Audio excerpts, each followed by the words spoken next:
What's going on, guys? Welcome to another episode review for the Rising of the Shield Hero Season 3. And with me, as this is episode 5, and with me, as always, I have Blue Yeah. Spade.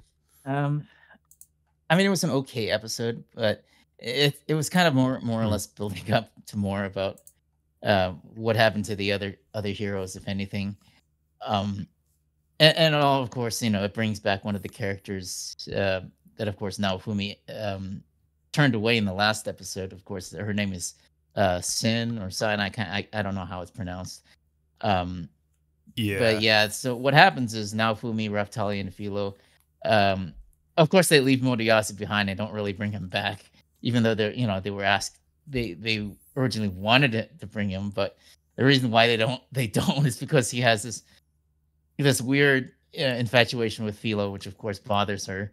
So they're attacked by this by these these two assassins that that somehow like managed to like overpower them somehow. One of them summons a giant freaking meteor to crash on top of them, but Naofumi somehow stops them. And then only thing that saves them, of course, Sign, who's of course the murder clown, steps in and saves them all by killing the two assailants. But they end up, Raftalia also, yeah, caught one of them in half. yeah. But these two, they like I don't know where, like their bodies just mysteriously like disappear. Like they like it's saying if like they're not really actual people. So Sign Well, reveals. the murder clown said something about, well, yeah, she said, that they were from another world or something. Um, Yeah, and she or, she says that they had ties to those responsible for destroying her world, and also that she's also like a vassal hero wielder, who wields like giant yeah. scissors. Um, so of course, like Naofumi reluctantly brings her along back to the village, and then of course, several points of this episode continues in which um, several of the demi-human kids end up leveling up. What was it, to level 40 to level up their classes? But what I had like questions about was like, shouldn't their physical bodies aged along with their levels? Because that's the exact same thing that happened to Raftalia. I don't know. Like, Oh, yeah, I forgot about yeah, I that. don't know what's stopping them from from aging physically like Raftalia did, unless if like it had something to do with Naofumi himself. I don't know, like having that kind of ability to have her age physically like that. But it's just like it they don't really explain it all that much, and even with like the whole class upgrades, they still physically remain the same as they did. Even like the the tiger siblings had no physical alterations. So so yeah, and of course we do get a very brief conversation between the former king and the queen, like pretty much like the former king acknowledging that Atlas, who of course the sister tiger sibling, has a striking resemblance with someone they know. But of course we don't really get to see much of that after that. Um, I think he was talking about his sister, wasn't he? yeah, something like that. Um, and of course, what was it? And they're and then of course by the end of the episode, we see enough who many others alongside the tiger siblings and Eclair trying to hunt down like a group of bandits nearby and decide to hunt them down. And but of course, by the end of the episode, we see Naofumi running into Moriyasu fighting a masked bandit who, of course, turns out to be Ren.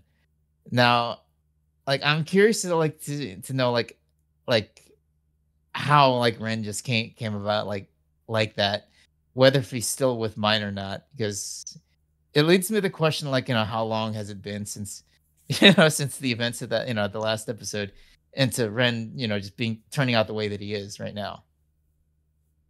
Yeah, or just what happened to him. Um, yeah, because I was wondering why he has that gear and why he looks like that. Um, but yeah, so I mean things are kind of starting to get interesting with the murder clown joining up with them and talking about her like her world and how it was destroyed. I mean, that's kind of interesting. Uh, and of course, whatever is going to happen, I guess, with Mordayasu and Ren. Also those assailants that those guys that attacked Naofumi. I was kind of wondering about Yeah. that. The rest of the episode was kind of like it was okay, but it like focused on just Naofumi training the demi-humans in his village and trying to level them up. Um, I didn't really find that as quite as interesting and honestly than some of the other stuff.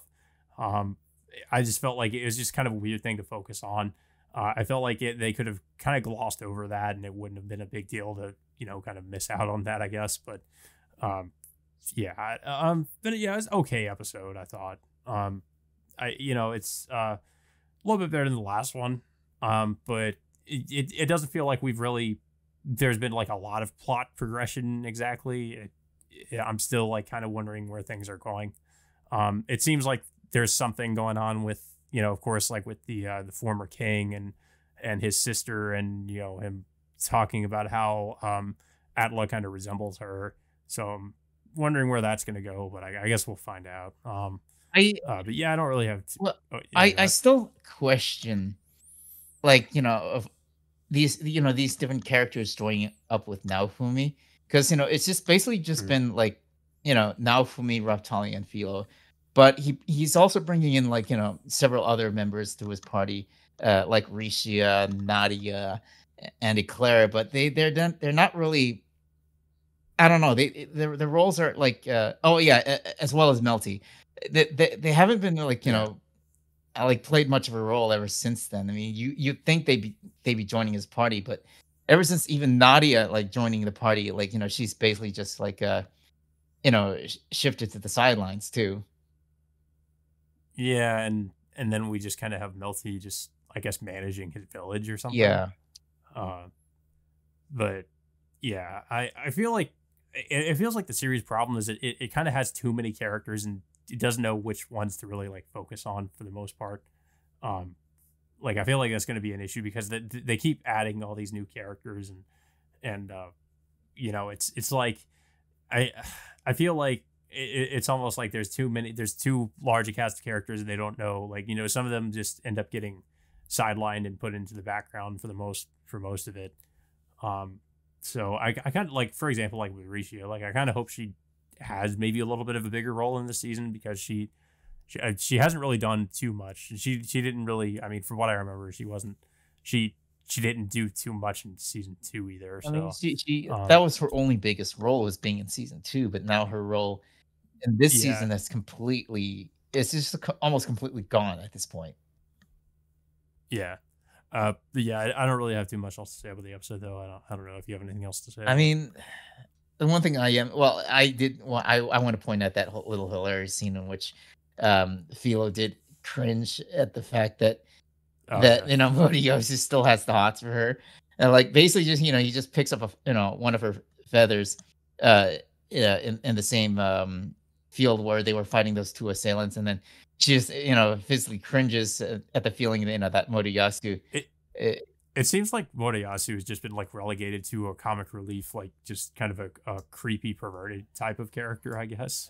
I mean that. Because that's all he really does in the Well, I series, mean, and was I do want to point out that, if no one's realized before, but Moriyasu does have his own spin-off series.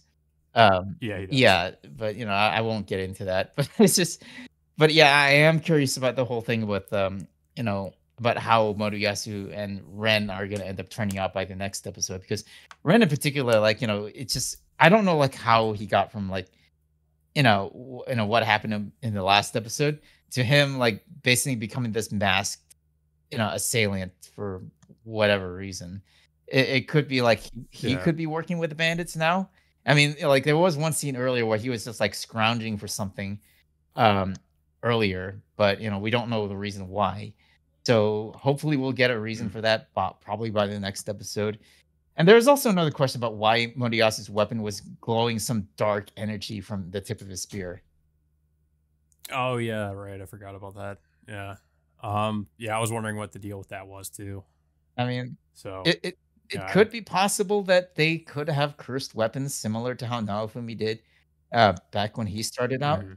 So, but it's not really clear. I mean, that it. I mean, it could be a possibility, but unless um unless they could reveal something by the next episode. But yeah, I mean, hopefully it will get better by the next episode. But this episode is like kind of got a little bit slow paced at times.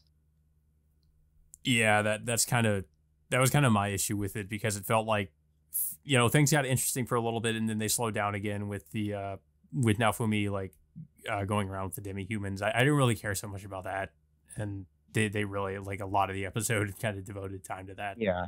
Um, There were moments where but they keep yeah, devoting a lot of time with the whole demi-human segments. Like it's just pretty much like almost every single episode. I mean, you mm, can. I mean, we know in the Naofumi cares about like like taking care of his own own citizens of his own realm now. But yeah, like, they just kind of spend a lot of time like focusing on that at, at at many points of this season. yeah. But yeah, guys. So that all being said, until next time, we will see you all later.